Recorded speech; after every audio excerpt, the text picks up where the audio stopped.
We begin with this. The Trump administration is searching for the right response to North Korea's first ever intercontinental ballistic missile test. The most powerful missile the North has ever tested marks a dramatic change in the threat to the U.S. from Kim Jong-un's regime. U.S. forces in South Korea responded overnight with a show of deep strike missiles. Those missiles were fired into South Korean waters. Secretary of State Rex Tillerson is promising stronger measures against Kim's government. But the U.S. has very few workable options most feel. The North Korean leader said American jerks would not be very happy with this gift sent on the July 4th anniversary.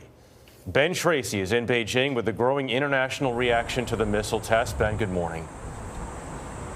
Good morning. Well, China and Russia are now saying that they oppose any effort to resolve the North Korean crisis by force or with sanctions that would strangle the country economically. The U.S. and South Korea seem to be making a different argument this morning with missiles. In a large-scale military exercise Wednesday, the U.S. and South Korea launched a barrage of missiles into the East Sea. The message to North Korea: we have weapons too, and they are not far away. In a statement, the Pentagon said the U.S. will use the full range of capabilities at our disposal against the growing threat from North Korea.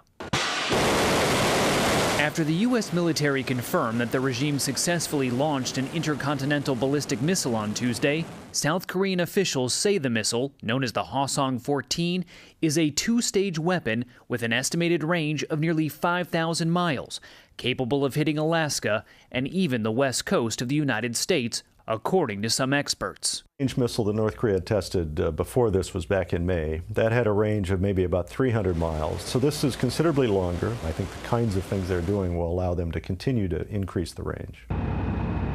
North Korea believes that possessing nuclear weapons capable of hitting the U.S. is the only way to be taken seriously. The regime is developing its weapons more rapidly than most experts thought possible. It claims that Tuesday's test improved the accuracy of its ICBM and that it can carry a large-sized, heavy nuclear warhead.